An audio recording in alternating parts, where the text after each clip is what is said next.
abuso en su contra, tortura. Bueno, pues le han quitado el grillete, le han quitado este brazalete electrónico y se estará reportando una vez al mes ante la autoridad. Estas son muy buenas noticias. Se está cumpliendo, se está buscando la justicia en estos casos. Ya ve, hemos llegado del caso Israel Vallarta al de Brenda Quevedo y ahí va. También quiero decirle que llegó en silla de ruedas Ángel Aguirre, el exgobernador prianredista de Guerrero, a comparecer a su audiencia en silla de ruedas. Quieren aplicar la del Bester Gordillo. Lo van a hacer pasar como un pobre señor que está al borde de la tumba. Bueno, pues habrá que estar al pendiente. Déjeme saludar al maestro Paco Cruz, a ver qué temas trae también él, porque el fin de semana estuvo cargadito de notas, de información, a ver qué trae también el maestro Jaime Hernández en el costal. Déjeme saludar al maestro Paco Cruz, periodista de larga trayectoria, más de 47 años en el periodismo. Voy a repetir, 47 años en el periodismo porque se dice muy rápido, pero es la valía, la gran aportación del maestro Paco Cruz, al que no le van a contar las historias, él las cuenta. Más de 47 años en el periodismo, autor de una gran lista de libros como Las Damas del Poder y García Luna, El Señor de la Muerte, sus más recientes libros, y sus libros de referencia, que ya tienen más de 10 años de haberse publicado, pero que están más vigentes que nunca. Tierra Narca, La Guerra que nos ocultan, dos, solo por mencionar ejemplos. Recuerde que a las 5 de la tarde también lo espera el maestro Paco Cruz en sus videocharlas cruzadas, de lunes a viernes, charlas cruzadas con el maestro Francisco Cruz en los canales de Julio Astillero y todas las mañanas aquí en este espacio libre como el viento. Querido Paco, desde este Chicago que también te abrió las puertas y los brazos en algún momento en tu vida, te saludo con mucho gusto, maestro. ¿Cómo estás? Muy buenos días. Vicente, ¿cómo estás? Buenos días. Fíjate primero por la importancia que tienes. Creo que tenemos que platicar de Brenda Quevedo Cruz, que en realidad le quitan las medidas cautelares o se las cambian. Yo de pronto he leído que gente que dice es que le dieron libertad condicional, no tiene libertad condicional porque nunca ha sido condenada, nunca ha recibido una sentencia después de casi 20 años de proceso. Es el cese del hostigamiento judicial, el cese de las medidas de prisión preventiva y de arraigo domiciliario. Así que lo que hacen es quitarle el brazalete y permitirle que quitarle la prisión domiciliaria, y que lleve su juicio en libertad. 20 años, Vicente. 20 años casi, es el mismo caso de Israel Vallarta, ¿no? Sin condena, sin juicio, sin nada. Y es un caso todavía de Isabel Miranda de Gualas, así un caso que para mí no tiene razón de ser, Vicente, son los absurdos del viejo sistema judicial mexicano, que te permitía eso, tener a una persona encarcelada por 20 años sin nada, violando cualquier trasfondo legal que hubiera en este país. Así que el hecho de que le hayan retirado esas medidas cautelares, pues es un avance. Todavía no es suficiente, ¿no? No es suficiente, pero qué pena decirlo así, pero casi 20 años sin sentencia ni nada es gravísimo. Y si por algo fuimos a votar en las elecciones presidenciales pasadas, entre otras cosas, es por eso, justamente, evitar que haya gente que pase del arraigo de la cárcel al arraigo domiciliario por casi 20 años, Vicente. Eso es absurdo, pero qué bueno. Así que el caso merece lo mismo que cuando tratamos el de Israel Vallarta, merece la atención y merece decir, todavía es de los casos de Isabel Miranda de Gualas y de Genaro García Luna y de Felipe Calderón Hinojosa, Vicente. Fíjate, Paco, que le mandé un mensaje a Brenda Quevedo, pues felicitándola por esto que tanto tiempo ha estado solicitando, pugnando, y le pregunté, ¿ya saliste? ¿A dónde? Y me contesta, ya salí a Chapultepec y fui a comer por el centro. Pareciera una cosa tan sencilla para muchos y para ella después de tantos años, pues enhorabuena, porque siempre el fantasma de Isabel Miranda de Wallace sigue al acecho, y más cuando tiene voceros como Ciro Gómez Leiva, que sigue hasta leyendo cartas post-mortem de Isabel Miranda de Wallace, acusada de estar detrás de la tortura, del hostigamiento y hasta de la violación sexual en contra de Brenda Quevedo, mi querido Paco. No, Vicente, pero además de eso hay que decir, todavía hay muchos pendientes en el caso de Brenda Quevedo Cruz. Todavía falta una investigación entera contra Eduardo Margolis Sobol, un ex agente del Mossad que trabajaba con Isabel Miranda de Wallace y que ellos arman todos estos casos, ¿no? Casos en los que Genaro García Luna, Felipe Calderón pusieron el servicio de la justicia a nombre de unas cuantas personas. Margolis Sobol Eduardo con Miranda de Wallace Isabel, son dos casos paradigmáticos, uno un empresario, agente de la Mossad, y la otra una donadie que le sirven al gobierno de Felipe Calderón para todo. Y ellos eran agentes del Ministerio Público, ellos eran todo prácticamente, y se permitieron tener a una persona como Brenda Quevedo Cruz en la cárcel y a algunas otras, pero Israel Vallarta es el caso emblemático también. Así que son relevantes en la vida pública de este país, pero falta el solo cambio de medida cautelar a Brenda Quevedo no es suficiente. Falta investigar si verdaderamente Isabel Miranda de Wallace está muerta. Yo, en lo personal, no lo creo. Una mujer tramposa, mentirosa, protegida por toda la vieja prensa. Así que a mí se me hace todavía que hay muchos cabos sueltos. Y el otro es Eduardo Cuauhtémoc, Eduardo Margolis Sobol, que jugó un papel fundamental en su papel de casi agente de la Mossad, para saber por todo esto. Fueron entramados montaje, no solo era Loret de Mola era uno de tantos peones, pero estos dos personajes los tienes ahí, que son dañinos y peligrosos, así que todavía falta, Vicente, pero por algo se avanza, Vicente. Así es, querido Paco. Permíteme nada más pedirle a la gente que me tenga un poquito de paciencia. Salgo y entro porque me dice que tiene problemas con mi conexión la querida Marvel, mi querido Paco. Salgo y entro. Denme 3 segundos. Mientras tanto, síganle dando like a la transmisión en vivo y en directo. Necesitamos los likes de todos ustedes. Échenos la mano.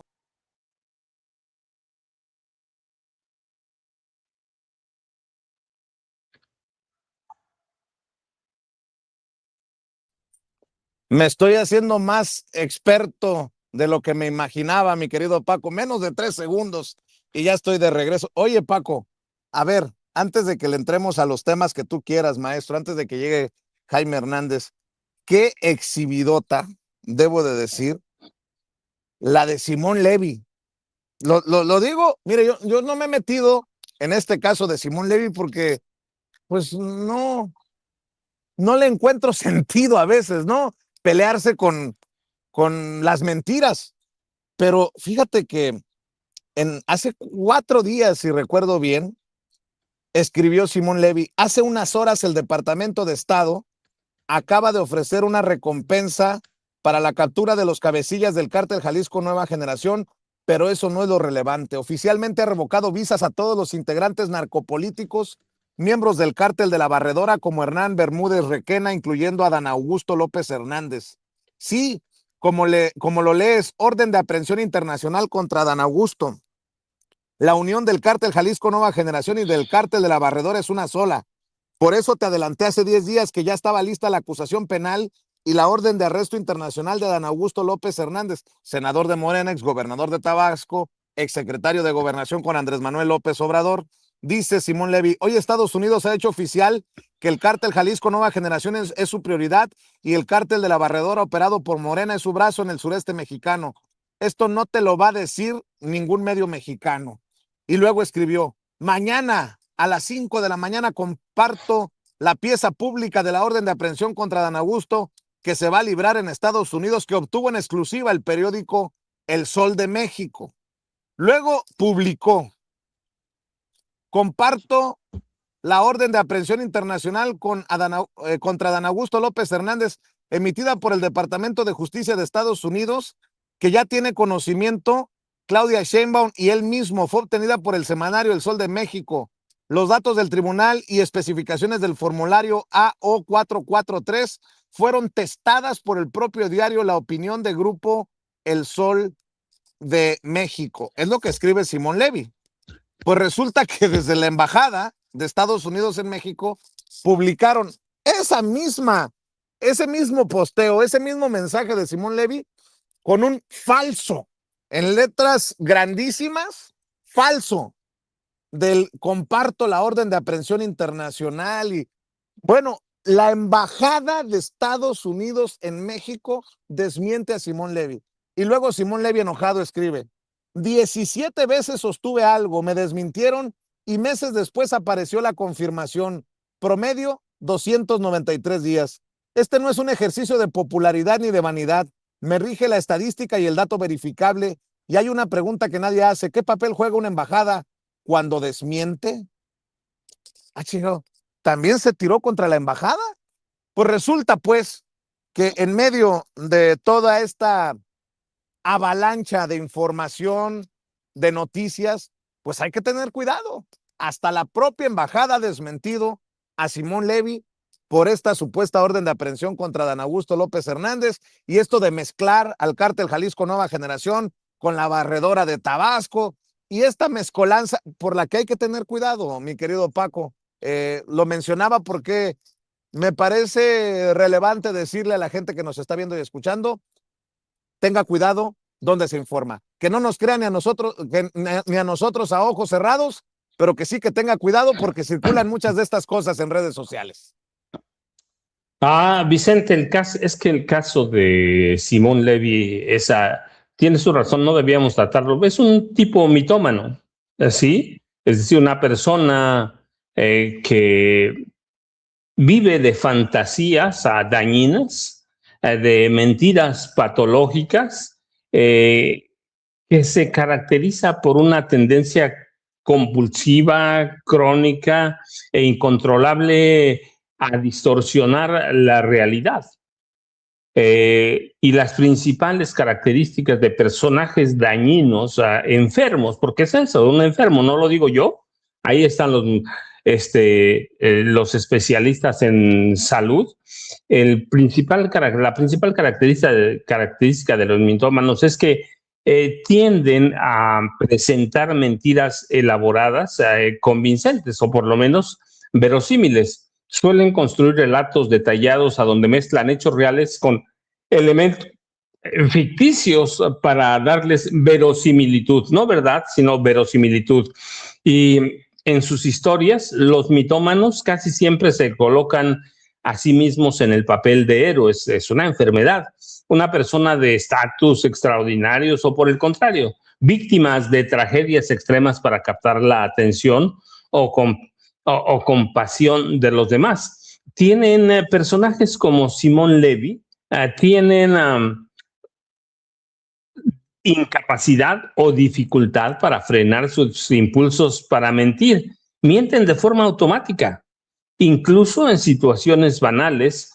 Por ejemplo, cuando estaba en Nueva York, pero no estaba en Nueva York, en donde las mentiras no les aportan ni siquiera beneficios prácticos ni les evitan problemas. Son agresivos, evasivos al ser descubierto. Si sus incoherencias o mentiras son expuestas, suelen reaccionar inventando más mentiras. ¿Qué es este caso? Bueno, eso no es cierto, pero esperen. otros 17 casos, lo dije, y sí es cierto, tú busca cuáles, no hay ningún otro caso, cambian el tema, adoptan una postura a la defensiva para no admitir la falsedad de sus relatos. Así que nunca van a aceptar sus mentiras. Y ¿cuáles son los problemas con los mitómanos? Su baja autoestima, su inseguridad. Nadie lo quiere, nadie lo acepta. Bueno, hemos tenido casos de sus cuates como Luis Cárdenas, que lo aceptaba, ¿no? Le compraban todo y el día que pudo engañarlos, los engañó. Sufren trastornos de personalidad. Es muy común ver a personas como Simón Levy con rasgos de mitomanía, personas con trastornos de personalidad narcisista, histriónica o algo que está en el borde de eso. Así que ese es el problema con Simón Levy, Vicente, Paco, pero que más nos quita el tiempo a todos. y es la fuente de los deseos de Atypical TV ahí con Alarraqui, ¿no? Una de las fuentes que entrevistan frecuentemente.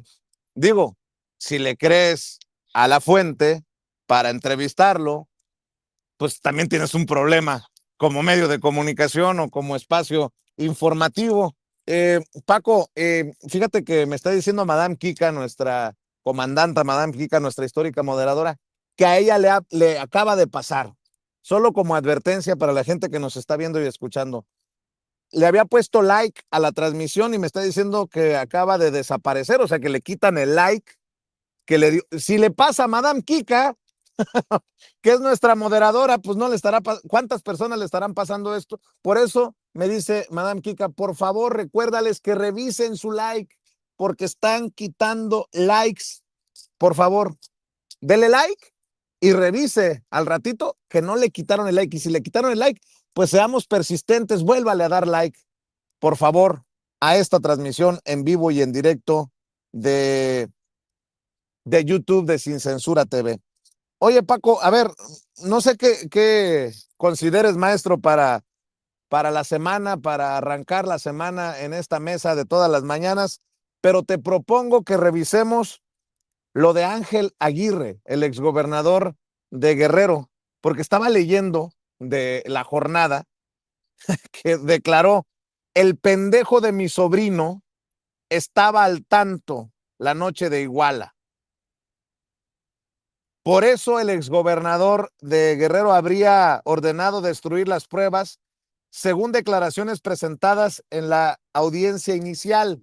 Y se habla de los recursos a su campaña que se aportaron desde Guerreros Unidos, este grupo de la delincuencia organizada, Paco. Y leo de La Jornada lo que publica Gustavo Castillo e Israel Dávila. Durante la audiencia en la que se imputó la comisión de los delitos de desaparición forzada y obstrucción de la justicia al exgobernador de Guerrero, Ángel Eladio Aguirre Rivero, se dieron a conocer parte de las declaraciones de los testigos colaboradores de la Fiscalía General de la República, en las que se señala que el exmandatario tenía relación con los grupos delictivos que operan en esa entidad y también que externó su temor a que se difundiera lo ocurrido con los normalistas de Ayotzinapa frente a las instalaciones del Tribunal Superior de Justicia la noche del 26 de septiembre de 2014, porque, y cito, el pendejo de mi sobrino Ernesto estaba al tanto. Sería una declaración de Ángel Aguirre. Una de los testigos que colabora con la Fiscalía General de la República declaró que no quería que se supiera porque él, Ernesto, tenía relación con el crimen organizado y se había dado la orden de que ejecutaran a los normalistas porque eran el grupo o eran del grupo rival. Y al respecto, las primeras investigaciones del caso señalan que los estudiantes fueron considerados integrantes del grupo delictivo Los Rojos, organización rival del cártel Guerreros Unidos. Ernesto Aguirre Gutiérrez fue durante el mandato de su tío coordinador de proyectos estratégicos del gobierno de Guerrero de abril de 2011 a mayo de 2012 y luego se convirtió en asesor externo. A lo largo de la diligencia realizada el viernes durante más de 7 horas en las instalaciones del Centro de Justicia Penal Federal que se localiza en Almoloya de Juárez, Estado de México, los representantes de la Fiscalía dieron a conocer, además de los testimonios de 2 testigos colaboradoras, la expresidenta y la visitadora del TSJ, declaraciones del cabecilla de Guerreros Unidos, Sidronio Casarrubia Salgado, el Sapo Guapo, quien aseguró que ese grupo delictivo aportó recursos para la campaña a gobernador de Aguirre. Algo que tú has estado sosteniendo también por mucho tiempo, mi querido Paco, que el dinero del crimen organizado estaba metido hasta la coronilla en Guerrero del gobernador para abajo, mi querido Paco. Mira, fíjate, Vicente, primero, ¿cuándo fue candidato Ángel Eladio Aguirre Rivero a gobernador en el estado de Guerrero en 2011? ¿Quién era el candidato rival más fuerte? Se llama, si no estoy mal, a Manuel Añorbe Baños, que te suena el nombre.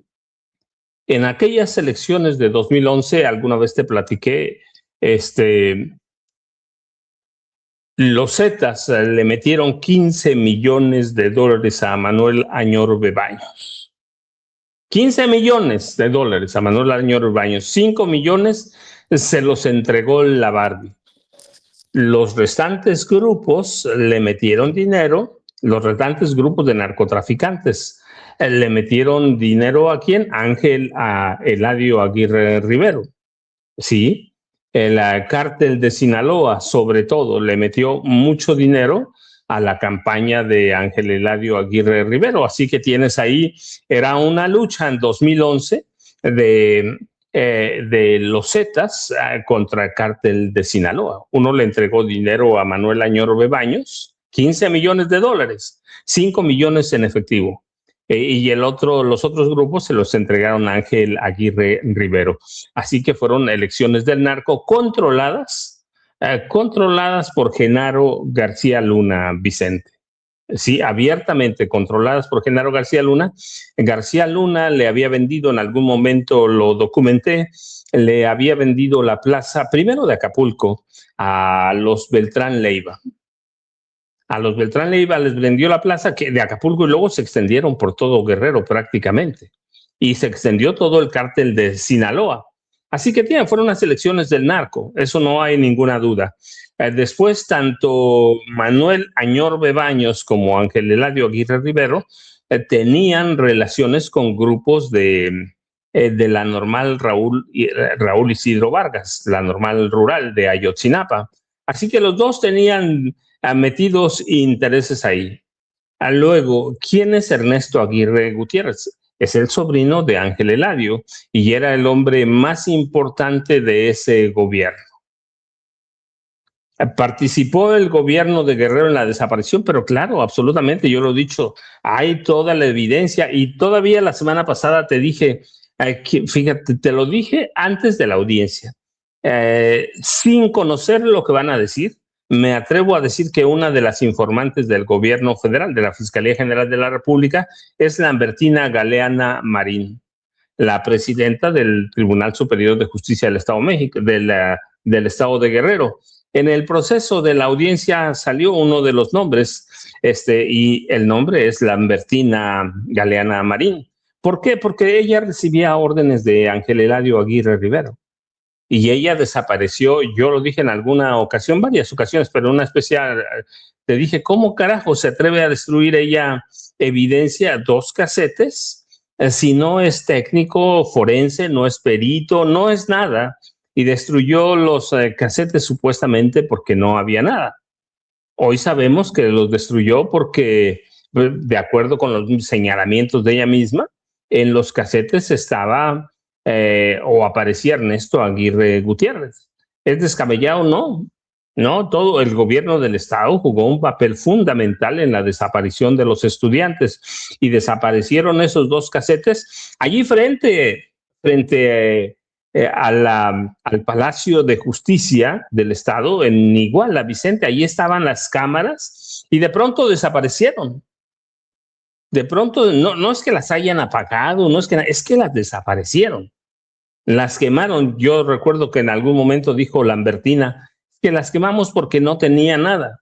Hoy sabemos que sí tenían. Y yo insisto, sí, Ángel Eladio Aguirre Rivero con Ernesto Aguirre Gutiérrez, con Lambertina, tuvieron mucho que ver en eso. Ellos son una pieza fundamental por lo menos para armar el rompecabezas. el rompecabezas en algunas piezas. Entonces, hay que esperar todavía, pero Vicente, sí, claro que el gobierno del Estado es fundamental. Históricamente, el gobierno federal como el gobierno del Estado tenían informantes en Ayotzinapa. ¿Por qué? Porque era una normal comunista, era una normal dirigida por supuestos guerrilleros. Yo le platiqué en algún momento, y además eso viene en la guerra que nos ocultan, por eso es fundamental. Un año antes de la desaparición de los estudiantes, el 26 y 27 de septiembre de 2014, un año antes, en las cercanías de la normal rural, se descubrió el mayor yacimiento de oro de Guerrero. Y en el escritorio del presidente Enrique Peña Nieto estaba listo el decreto para desaparecer a la normal. Pero con todo esto se les fue de las manos, Vicente. Hay muchas cosas sueltas, sí, pero Ángel Eladio Aguirre Rivero, que es el nombre completo, fue fundamental. Lambertina también. Policías de 3 municipios fueron fundamentales. Sí, entonces ahora, ¿cómo van a manejar esta crisis? No lo sé, pero el caso de los 43 estudiantes de la Escuela Normal Raúl Isidro Burgos de Ayotzinapa sigue siendo un caso emblemático de desaparición forzada, que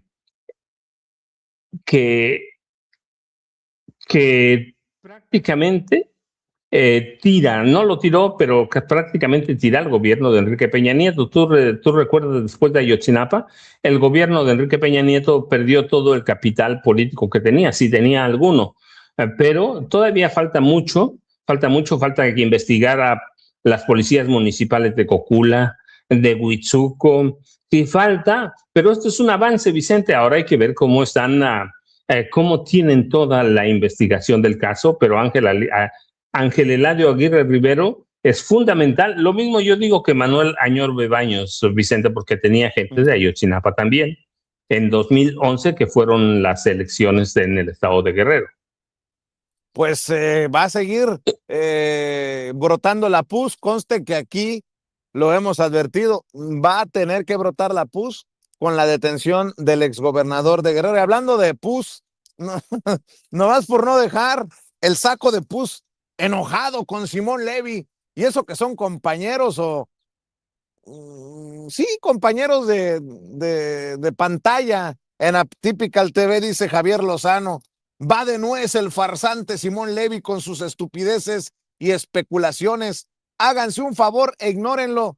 Pues dile a la Raki que ya no lo entreviste, cabrón. Son ustedes los que lo entrevistan. Háganse un favor, ignórenlo. Bueno, pues se llevan pesadito en aquellos medios. Oye, hablando de estos personajes, mi querido Paco, estoy leyendo a Sarmiento en Reforma. Nunca se ha explicado por qué un exgobernador de oposición que dejó el cargo hace más de 30 años tenía hoy el control sobre las aduanas y la Guardia Nacional que le habría permitido ser el rey del huachicol fiscal. Sigue, no lo dicen abiertamente, la defensa de Ernesto Rufo Apel de la mano, de la pluma de personajes como Sergio Sarmiento. Y precisamente sobre el caso Rufo, Morena publica un posicionamiento oficial. Nuevas detenciones confirman el alcance de la investigación del caso Rufo. Cuando la Fiscalía General de la República detuvo al exgobernador panista Ernesto Rufo hace unas semanas, el PAN se apresuró a denunciar una supuesta persecución política. Hoy la investigación continúa avanzando y ya son 9 las personas detenidas en el mismo caso. La última, Guadalupe N., apoderada legal de la empresa Ingemar, vinculada al tráfico ilegal de combustibles, es decir, al huachicol fiscal.